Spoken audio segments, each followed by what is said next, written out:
오늘 말씀은 출애굽기 20장 18절에서 26절입니다. 그리고 설교 제목은 두려워하지 말고 두려워하라 라는 제목으로 주의 말씀을 전하겠습니다. 요리사가 있습니다. 이 요리사는 불을 다루는 직업입니다.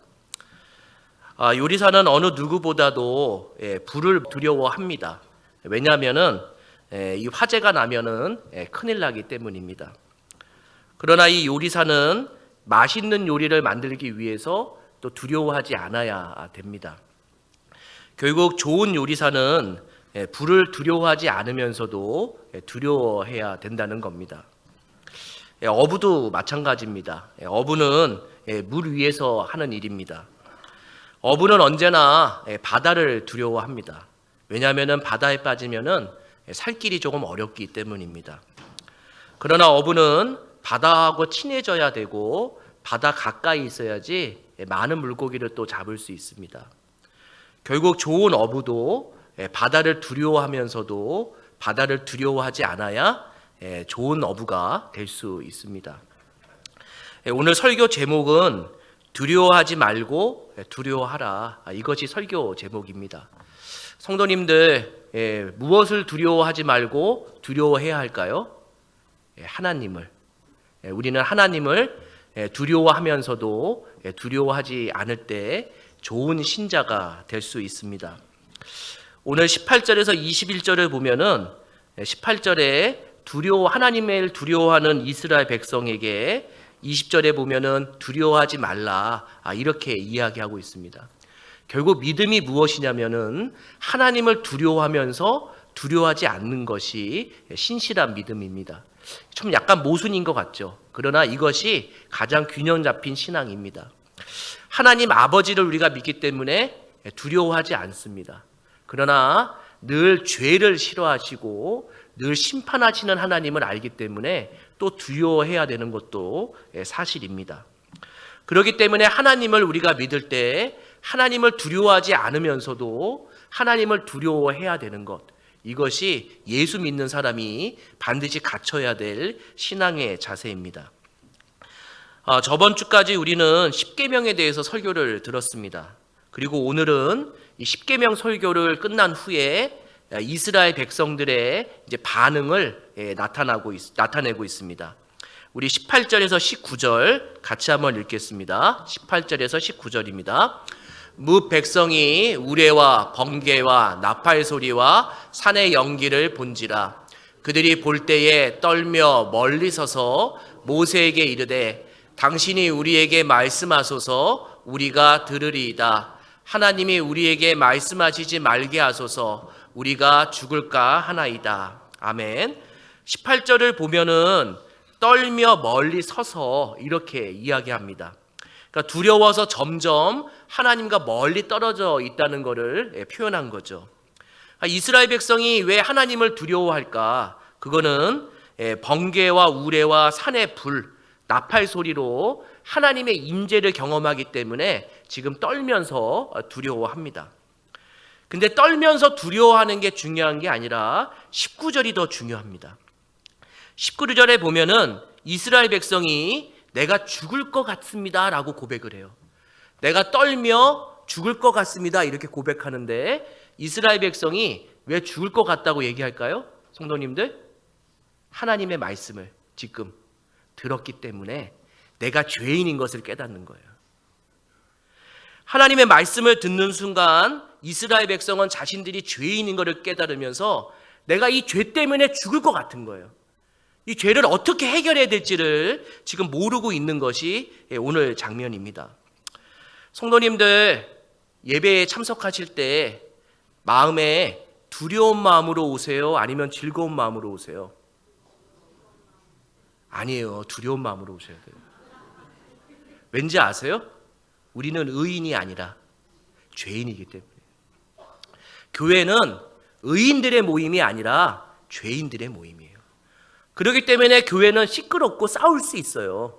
죄인들의 모임이니까요. 근데 하나님 말씀을 듣는 순간 내가 다시 죄인인 것을 깨닫게 되면서 예배에 두려움을 느끼게 되고 하나님이 무섭다는 것이 느껴지게 됩니다.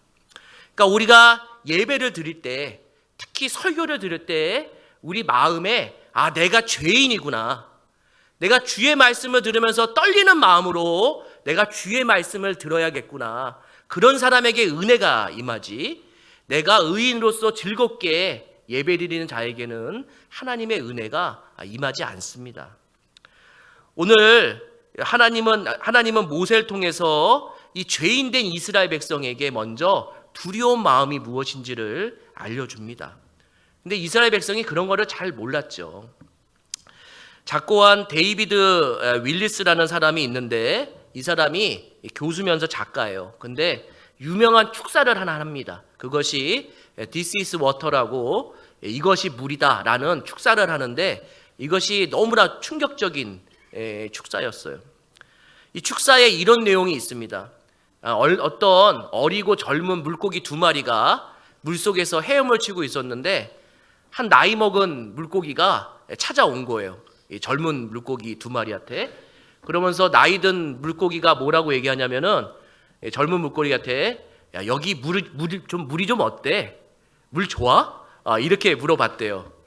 그러니까 이 젊은 물고기들이 뭐라고 얘기했냐면은, 물이 뭐예요? 이렇게 얘기를 했답니다.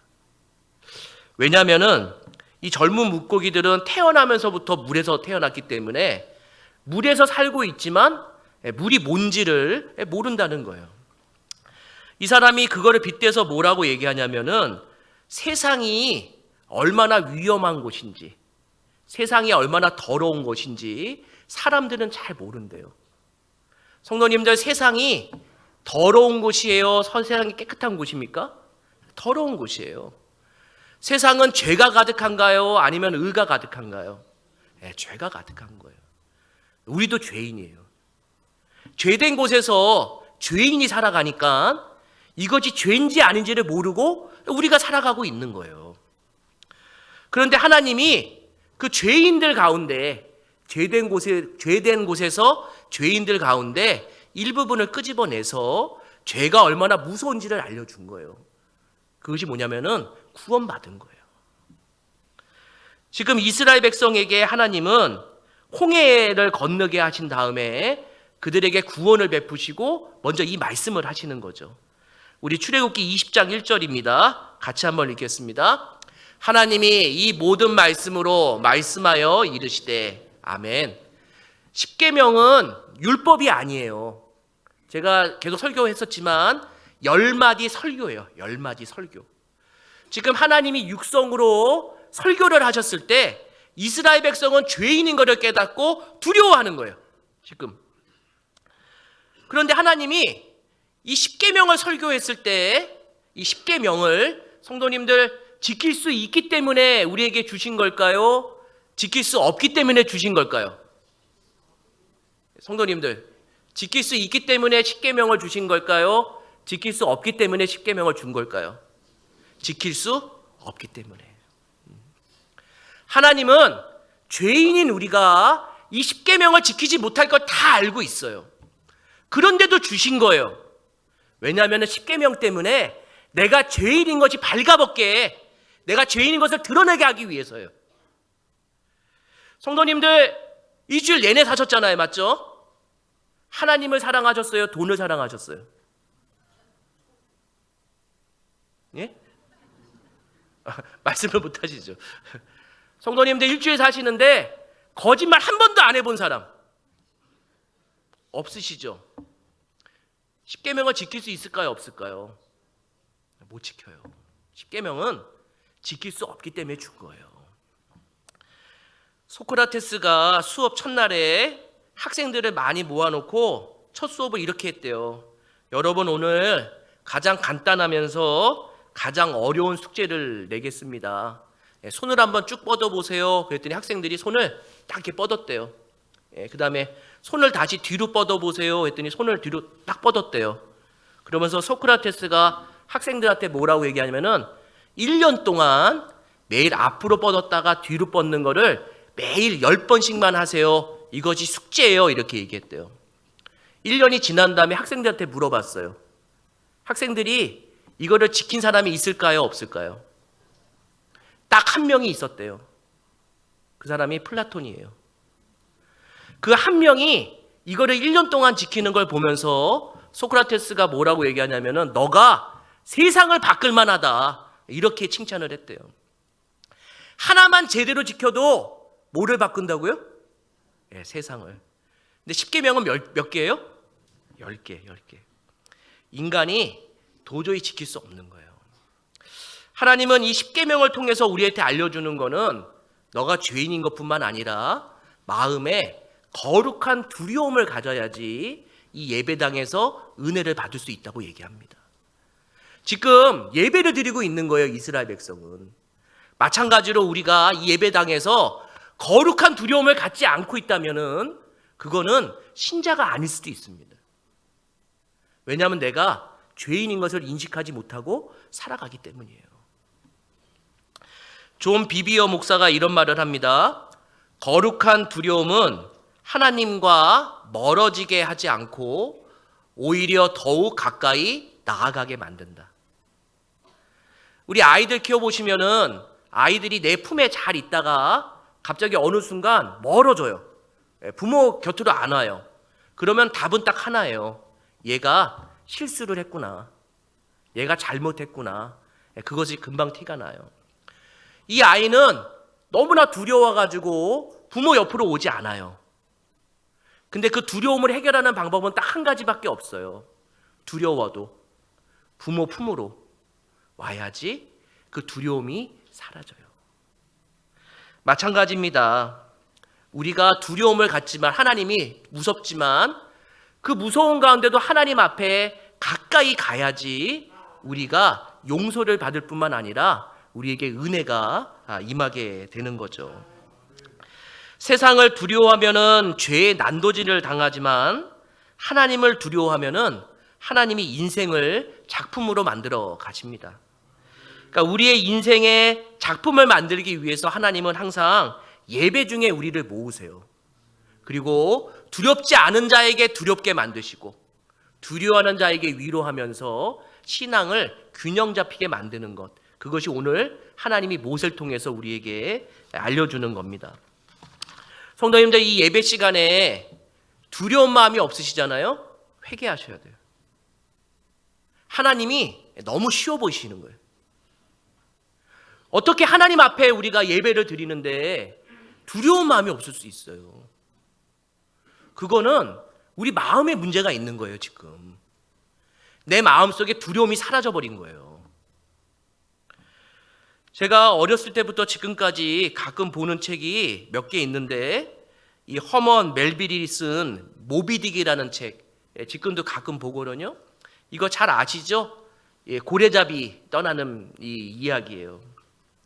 19세기에 이제 고래잡이가 돈이 많이 되니까 성탄절에 고래를 잡으러 떠나는 이야기인데, 이 모비딕이 뭐냐면은 고래의 이름이에요. 근데 고래 중에 너무나 괴물 같은 고래여서 많은 사람들이 이 고래에게 죽음을 당해요. 그런데 이 고래를 잡으러 가는 배에 1등 항해사 이름이 스타벅스예요. 스타벅스. 커피 스타벅스하고 똑같아요, 이름이. 그 사람이 이렇게 얘기를 해요. 고래를 두려워하지 않는 놈은 내 배에 태우지 않는다. 근데 이 배에는 어떤 사람이 있냐면은 이 고래 때문에 다리를 하나 잃어버린 사람이 이 고래를 잡으려고 타 있고, 또 이 배에는 이 고래 때문에 아버지가 죽어서 그 아들이 이 고래를 잡으려고 이 배에 탄 사람들이 있어요. 결국 이 배에 탄 사람은 고래를 두려워하는 사람일까요? 두려워하지 않는 사람일까요? 두려워하는 사람이에요. 고래를 가장 두려워하는 사람들이 이 배에 탔어요. 그런데요, 이 배에 타야지만 고래에 가까이 갈 수 있어요. 그래 이제 고래를 잡을 수 있으니까요. 마찬가지예요. 우리가 예배를 드릴 때 하나님을 두려워하는 마음으로 와야 돼요. 그런데 하나님과 가까이 하기 위해서는 두려워하면 안 돼요. 내가 두려운 마음으로 왔지만 하나님과 가까이 해야지 내가 은혜를 받을 수 있다는 마음으로 하나님께 바짝 붙어야 돼요. 그것이 예배예요, 예배. 그런데 어떻게 두려운 마음이 없이 이 방주 안에 와 있어요. 이 교회 안에는 하나님을 두려워하는 사람들이 모여야 돼요. 죄인이니까. 그리고 은혜 받아야 되는 사람들이 모이는 거예요. 하나님 아버지이시니까요. 하나님은 이 모세를 통해서 이스라엘 백성에게 하나님을 두려워하지 말고 두려워하라라고 하는 신앙을 알려주고 있어요. 그것이 이스라엘 백성만 원하는 게 아니라 우리도 그 신앙을 가져야 돼요. 하나님을 두려워하지 말고 두려워하는 신앙, 이거를 우리가 소유해야 됩니다. 우리 20절에서 21절 같이 한번 읽겠습니다. 같이 읽습니다. 모세가 백성에게 이르되 두려워하지 말라. 하나님이 임하심은 너희를 시험하고 너희를 경외하며 범죄하지 않게 하려 하심이니라. 백성은 멀리 서 있고 모세는 하나님이 계신 흑암으로 가까이 가니라. 아멘. 하나님이 모세를 통해서 이 두려움에 떨고 있는 자들에게 뭐라고 얘기하냐면은 두려워하지 말라 이렇게 얘기를 해요. 그런데 놀라운 거는 이 다음에 황소의 우상 숭배를 만드는 그 장면에서는 하나님을 두려워하지 않는 이스라엘 백성에게 너희가 하나님을 두려워하라 이렇게 얘기를 해요. 결국 이 예배당에서 내가 죄의 문제 때문에, 내가 실수한 것 때문에 하나님을 두려워하는 자들에게는 하나님의 평강이 있을 것이니까 두려워하지 말라고 얘기를 듣는 거고, 내가 마음속에 교만해서 하나님이 두렵지 않다고 얘기하는 자에게는 그 교만을 꺾기 위해서 하나님을 두려워하라라고 얘기하는 거예요. 이 두 가지가 우리에게 있을 때 그것이 경건한 신앙이 되고 하나님을 올바르게 알아갑니다. 모세는 예배 중에 이스라엘 백성에게 이걸 알려줍니다. 하나님을 두려워하는 건 경외함 때문이고 하나님을 두려워하지 않는 건 믿음 때문이다.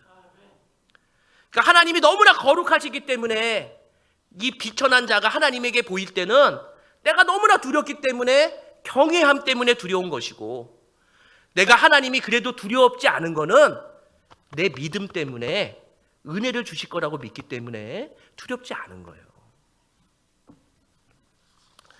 하나님이 이 두렵지 말고 두려워하라는 이 신앙을 성도들에게 잘 알려주기 위해서 세운 사람이 있어요. 그게 누구냐면 모세예요. 그리고 오늘날로 말하면은 그게 목사고 그게 설교자입니다. 성도님들, 목사는요 성도들 복 빌어주는 자가 아니에요. 목사는 이 설교단에서 무엇을 성도님에게 알려주냐면은 하나님을 두려워하지 않는 자에게는 두려움을 알려주고 하나님을 두려워하는 자에게는 은혜가 있다는 것을 알려줘서 신앙을 균형 잡게 하나님을 올바르게 알아갈 수 있도록 안내하는 자가 목사예요, 목사. 하나님이 이 목사를 세워서 이 얼굴을 보고 성도님들에게 설교할 때는 하나님의 입술처럼 대해서 하나님의 입술이 돼서 성도님들에게 하나님 말씀을 정확하게 알려드리고, 설교단에서 내려와서 목사가 성도님들에게 뒤통수를 보여주면은 목사는 성도님들의 무릎이 되는 거예요. 성도님들의 고민과 어려운 문제들을 같이 무릎 꿇고 기도하는 자, 그것이 목사예요. 목사는 성도님들과 회개할 때는 같이 회개하고, 웃을 때는 같이 웃고, 기쁠 때는 같이 기쁜 것, 마치 한 배를 타서 목사도 하나님을 두려운 마음을 가지면서도 두려워하지 않아야 되고, 성도님들도 같이 함께 하나님을 두려워하면서도 두려워하지 않아야 되는 믿음을 이 한 배에 타서 같이 공유하는 것, 이것이 교회고 목사와 성도의 관계입니다. 더하여서 하나님은 이 모세를 통해서, 목사를 통해서 하나님이 원하시는 예배를 드리게 함으로 성도들에게 복을 주시길 원해요. 그러니까 목사가 예배를 잘 인도해서 성도들이 하나님을 만나서 복을 받게 하는 역할이 누구의 역할이냐면은 목사의 역할이에요. 그러니까 목사가 복을 주는 게 아니라 목사가 하나님을 잘 만나게 해서 복을 받게 하는 역할을 목사가 맡고 있는 거죠. 우리 22절에서 25절 같이 한번 읽겠습니다. 22절 여호와께서 모세에게 이르시되 너는 이스라엘 자손에게 이같이 이르라. 너희가 하늘로부터 너희에게 말하는 것을 너희 스스로 보았으니 너희는 나를 비겨서 은이로나 금으로나 너희를 위하여 신상을 만들지 말고 내게 토단을 쌓고 그 위에 내 양과 내 소로 내 번제와 화목제로 드리라. 내가 내 이름을 기념하게 하는 모든 곳에서 내게 임하여 복을 주리라. 내가 내게 돌로 제단을 쌓거든 다듬은 돌로 쌓지 말라. 내가 정으로 그것을 쪼면 부정하게 함이리라. 아멘. 여기에 보면은 은과 금으로 신상을 만들지 말아라 이렇게 얘기하고, 다듬은 돌로 제단을 만들지 말아라 이렇게 얘기를 해요.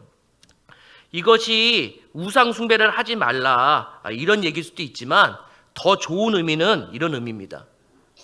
은과 금으로 교회를 도배하지 말라는 거예요.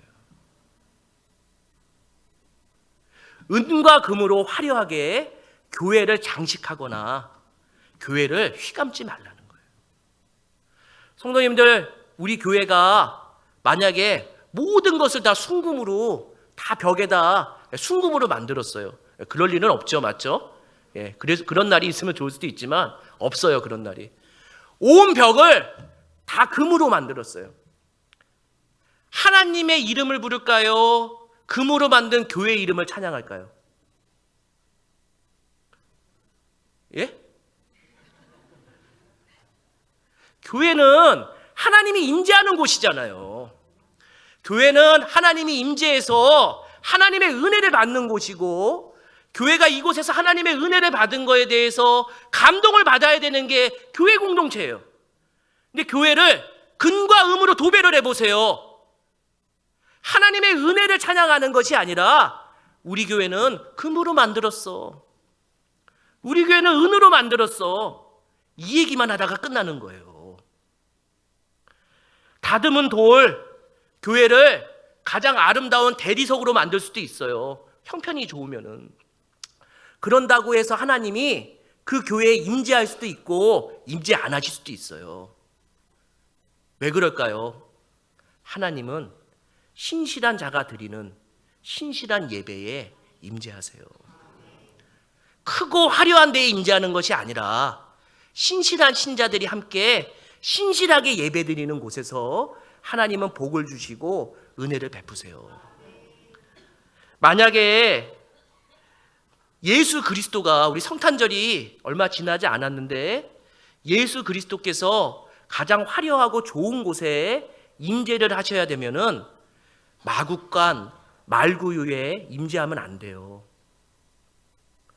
만약에 가장 화려한 곳을 원하셨다면은 로마 황실에 임재하셔야 되고 예루살렘 성전에 금으로 만든 곳에 임재해야 돼요.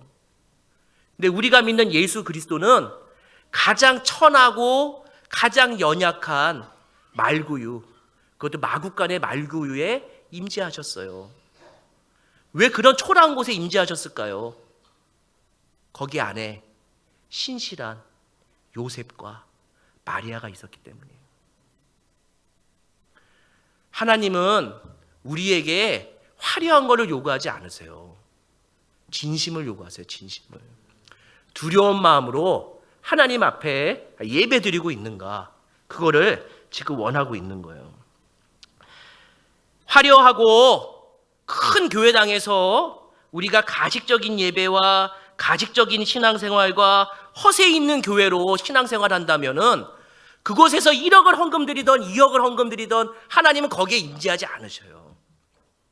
근데 초가집이라도 하나님은 거기에 성도들이 신실하고 그 1,000원짜리라도 신실하게 하나님 앞에 드릴 수 있는 성도들이 있다면은 하나님은 그곳에 임재하셔서 복을 베푸십니다. 24절에 그래서 뭐라고 얘기하냐면은 토단으로 제단을 쌓으라고 얘기를 해요. 이 토단은 어디서나 쉽게 구할 수 있는 흙이에요. 그냥 길거리에 보는 흙으로 너가 최선을 다해서 제단을 쌓고 그 제단에 뭐를 바치라고 얘기를 해요? 번제와 화목제를 바치라고 얘기를 해요. 번제는 우리의 죄 용서를 위해서 하나님께 드리는 거예요.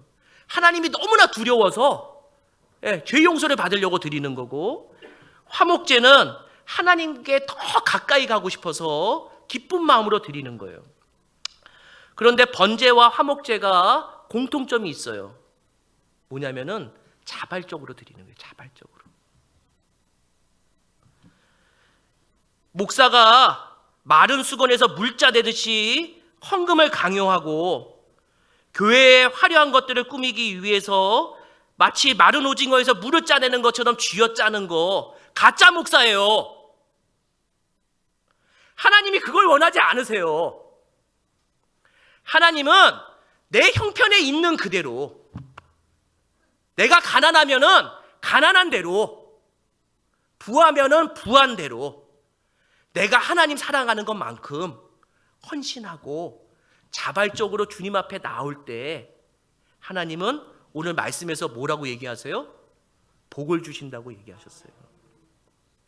그 신실함이, 그 신실한 교회가 주의 복을 받을 그릇이 되는 거죠.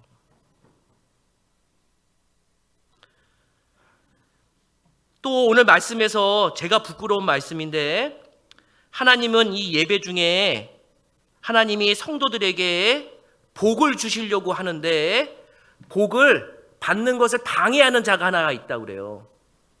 누군지 아세요? 목사예요, 목사. 목사가 하나님과 성도 사이에서 다리 역할을 해서 두려움과 기쁨을 같이 하나님을 만나게 해야 되는데, 목사가 하나님을 만나지 못하게 방해해서 복을 받지 못하게 하고 있대요. 26절입니다. 우리 26절 같이 읽겠습니다. 같이 읽습니다. 너는 층계로 내 제단에 오르지 말라. 내 하체가 그 위에서 드러날까 함이니라. 아멘. 이 하체가 드러날까 하는 건 뭐냐면은, 이 당시에는 바지를 입지 않고 남자들도 치마를 이렇게 큰 치마를 입었어요. 그러니까 높은 데 올라가면은 속이 보일까요? 보이지 않을까요?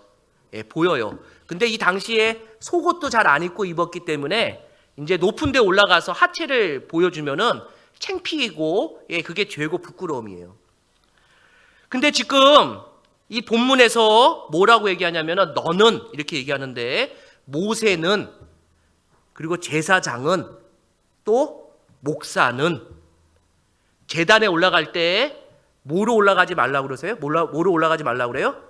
층계로 올라가지 말아라, 이렇게.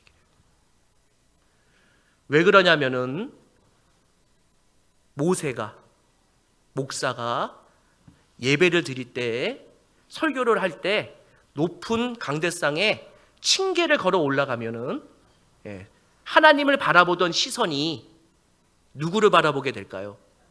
목사를 바라보게 돼요.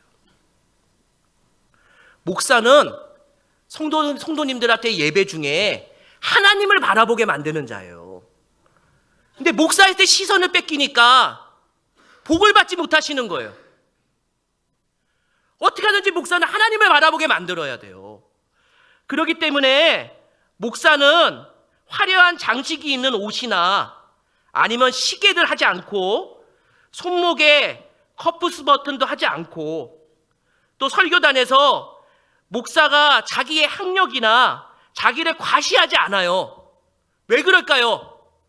자기를 드러내면 하나님의 영광이 가려지기 때문이에요. 목사가 계단에 마치 올라가는 것처럼 자신이 교계에서 어떤 일을 한다고 자랑하고, 방송에서 설교하는 것을 내가 자랑하고, 그러는 순간 하나님이 그 교회에 임하지 않아요. 왜냐하면은 하나님만 영광 받고 싶어 하시지 목사가 영광 받고 싶어 하지 않으시거든요. 한국교회 목사가 망쳐놨어요. 저도 그렇지만 부끄러워요. 예배를 통해서 목사가 더 낮아지고 목사에게 모든 시선이 가는 거를 하나님께 갈 수 있도록 만들어야 지금 복을 받는데, 목사가 유명해지고 목사가 이름이 나니까 성도들이 복을 받지 못하는 거예요. 제가 교회에 매일 출근할 때마다 부끄러운 게 있어요. 시계탑에 담임 목사 박성환 이렇게 써 있어요. 그거를 지우고 싶어요. 근데 못 지워요. 교회 대표니까요. 그거를 볼 때마다 다짐해요. 부끄러운 목사가 되지 말자고. 오늘 말씀에서 목사도 하나님을 두려워하면서 두려워하지 않는 마음으로 예배를 드려야 되고, 성도님들에게 하나님을 두려워하지 말면서 두려워할 수 있는 신앙을 심어줘야 되고, 우리 교회가 구원의 방주로서 하나님을 두려워하고 세상을 두려워하지 않는 성도들이 모일 때 이곳에 복이 임하고, 그리고 가정에 복이 임해요. 예수님도 우리에게 동일하게 하나님을 두려워하면서도 두려워하지 말라고 알려줍니다. 우리 마지막으로 누가복음 12장 5절에서 7절입니다. 우리 같이 한번 읽겠습니다. 마땅히 두려워할 자를 내가 너희에게 보이리니 곧 죽인 후에 또한 지옥에 던져 넣는 권세 있는 그를 두려워하라. 내가 참으로 너희에게 이르노니 그를 두려워하라. 참새 5마리가 2아사리온에 팔리는 것이 아니냐. 그러나 하나님 앞에는 그 하나도 잊어버리는 바 되지 아니하는도다. 너희에게는 심지어 머리털까지도 다 세신 바 되었나니 두려워하지 말라. 너희는 많은 참새보다 더 귀하니라. 아멘. 예수님이 이 말씀을 제자들에게만 할 뿐만 아니라 바리새인에게도 얘기했어요. 가식적으로 신앙생활하는 자들, 그리고 가식적으로 예배드리는 자들, 허세 있는 교회, 그 교회에 하나님은 뭐라고 얘기하냐면은 두려워하라고 얘기를 해요. 오늘 예배에 의무적으로 오신 분들 회개하십시오. 예배는 의무가 아니에요. 죄인이기 때문에 오는 거예요. 내가 죄 용서 받기 위해서. 이곳 아니면은 죄 용서를 받을 수가 없어요. 어떻게 교회를 거를 수가 있어요? 그리고 이 말씀 속에서 하나님은 참새보다 우리를 귀하게 여긴대요. 참새가 덤으로 주는 거거든요. 그 하찮은 것도 주님이 지키시는데 하나님 아버지께서 우리를 지키지 않겠느냐 이렇게 얘기해요. 두려워할 자를 두려워하고 두려워하지 않을 자를 무서워하지 마십시오. 이 세상은 돈이 두려운 것도 아니고 이 세상은 먹고 사는 것도 두려운 것이 아니에요. 오로지 두려워해야 되는 분은 딱 한 분이세요. 하나님. 그 하나님을 의지하고 내가 두려운 마음을 가질 때는 회개하시고 내가 하나님 아버지의 은혜가 필요할 때는 더 가까이 붙어서 은혜를 누리면서 사시는 성도님 되기를 축원합니다. 우리 같이 기도하겠습니다.